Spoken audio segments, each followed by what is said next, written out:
मेरे प्यारे दोस्तों, आप सभी को जय जय श्री राधे। आज हम आपके लिए एक बहुत ही सुंदर प्रसंग लेकर आए हैं। कृपया इसे अंत तक जरूर सुनना। आज हम आपको प्रणाम के महत्व के बारे में बताएंगे कि हम जब बड़ों को प्रणाम करते हैं या उनसे आशीर्वाद लेते हैं तो उसका हमारे जीवन पर क्या प्रभाव पड़ता है। क्योंकि आजकल जो है सारे संस्कार जो अपने सनातन धर्म में है वो सभी जो है धीमे धीमे मिटते चले जा रहे हैं। कोई भी उन्हें न तो जो है फॉलो कर रहा है और न ही जो है उनकी तरफ ध्यान देता है। बड़े बूढ़ों की जो है अवहेलना करते हैं, न ही उनका कोई मान सम्मान करते हैं। तो बड़ों के द्वारा जो आशीर्वाद दिए जाते हैं वो किस तरीके से हमारे जीवन में वो काम करते हैं, किस तरीके से वो हमारे जीवन को एक असाधारण बना देते हैं। तो सभी लोग कृपया इसे ध्यान से सुनना। यह एक महाभारत का छोटा सा संवाद है जो चर्चा से कर रहा हूं। एक बार क्या हुआ, महाभारत का युद्ध चल रहा था। तो एक दिन दुर्योधन के हंसी उपवास से आहत होकर भीष्म पितामह जी ने घोषणा कर दी कि मैं कल पांडवों का वध कर दूंगा। अब जब उन्होंने घोषणा कर दी तो पांडवों के शिविर में बेचैनी बढ़ गई और सभी को ये बात ज्ञात थी कि भीष्म पितामह जी जो थे वो संपूर्ण पराक्रमी, किसी से ना हारने वाले थे। उनकी क्षमताओं के बारे में सभी को पता था। अब किसी अनिष्ट की आशंका न हो इसके लिए वो परेशान होने लगे। अब जब उन्होंने घोषणा कर दी तो पांडवों के शिविर में बेचैनी बढ़ गई। तो भगवान श्री कृष्ण जी वहीं पर थे। उन्होंने द्रौपदी से कहा कि आप मेरे साथ चलिए। भगवान श्री कृष्ण द्रौपदी को लेकर भीष्म पितामह जी के शिविर पहुंच गए।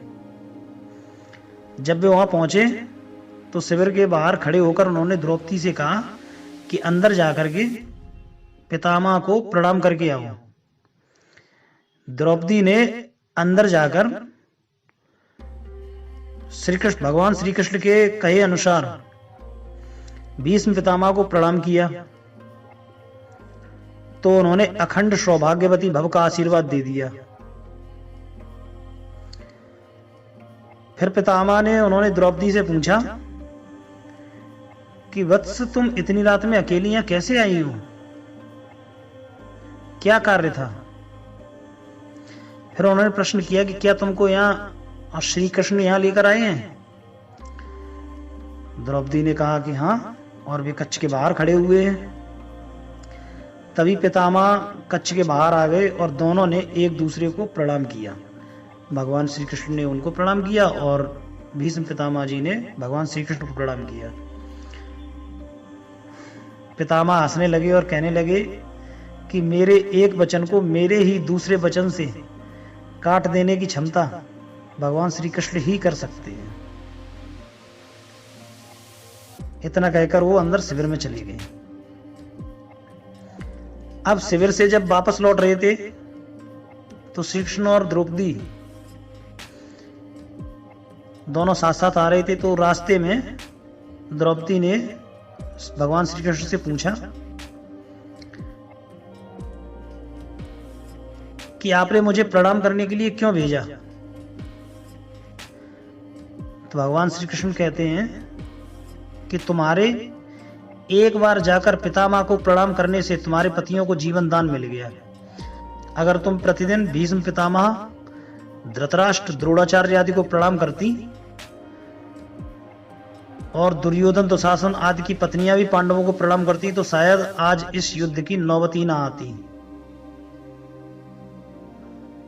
तो दोस्तों, द्रौपदी के प्रणाम करने से उनके सारे पतियों की जीवन दान मिल गया। क्योंकि अखंड सौभाग्यवती भव का मतलब तो यही हुआ ना कि हमेशा सदा सुहागनी रहो। अब जब एक बार प्रणाम करने से द्रौपदी को अखंड सौभाग्यवती भव का वरदान मिल गया, अगर वो रोज ही इसी तरीके से करती तो शायद उस वाकई में उस युद्ध की जो है नौबत ही नहीं आती। इसी तरीके से हमारे घर में भी है। हमारे यहाँ भी आसपास जो भी हैं, आजकल ये सारा कुछ जो है आप देख रहे हैं, कोई किसी के पैर छूने में हिचकिचाता है, छुएंगे भी तो घुटनों तक छू लेंगे, काम खत्म, चलते बने। तो ये क्या है, जब तक आप मन से जो है किसी का मान सम्मान नहीं करेंगे, दिखावटी तो दुनिया करती है, और अगर आप दिखावटी करना चाहते हैं तो उसका कोई औचित्य नहीं है, ना उसका कोई फल मिलने वाला है। जो भी कार्य करते हो आप, अगर आप मन से करते हो और बाकी में अगर आपके दिल में ये इच्छा है कि आप दिल से जो है मान सम्मान करना चाहते हो, तो उसका फल हमेशा सुखदायी होता है। तो घर के बच्चे बहुएं प्रतिदिन अगर घर के सभी बड़ों को प्रणाम कर उनका आशीर्वाद लें, तो शायद कभी भी किसी घर में कोई कलेश हो ना। तो इसलिए दोस्तों, मेरी तो बस यही राय है कि आप जो है अपने घर में जो भी बड़े हैं उन सभी का जो है मान सम्मान करें और उनसे जो है हमेशा आशीर्वाद लेते रहें, जिससे उनकी कृपा दृष्टि और उसके साथ ही ईश्वर की कृपा दृष्टि भी बनी रहे। क्योंकि जब घर के बड़े बूढ़ों का आशीर्वाद आपके साथ होता है तो ईश्वर भी प्रसन्न रहता है। क्योंकि जब किसी का दिल ही नहीं दुखेगा तो ईश्वर तो वैसे भी प्रसन्न होगा। आप किसी के साथ गलत कार्य नहीं करेंगे, जब आप किसी के साथ कोई गलत कार्य करेंगे नहीं, तो अपने आप ही ईश्वर की कृपा आप पर बनी रहेगी। दोस्तों, इसी के साथ हमारा ये प्रसंग समाप्त होता है। आशा करता हूं कि आपको यह प्रसंग बहुत ही अच्छा लगा होगा और इस प्रसंग से आपको कुछ सीखने को जरूर मिला होगा। इसी के साथ मैं इस प्रसंग को समाप्त कर रहा हूं।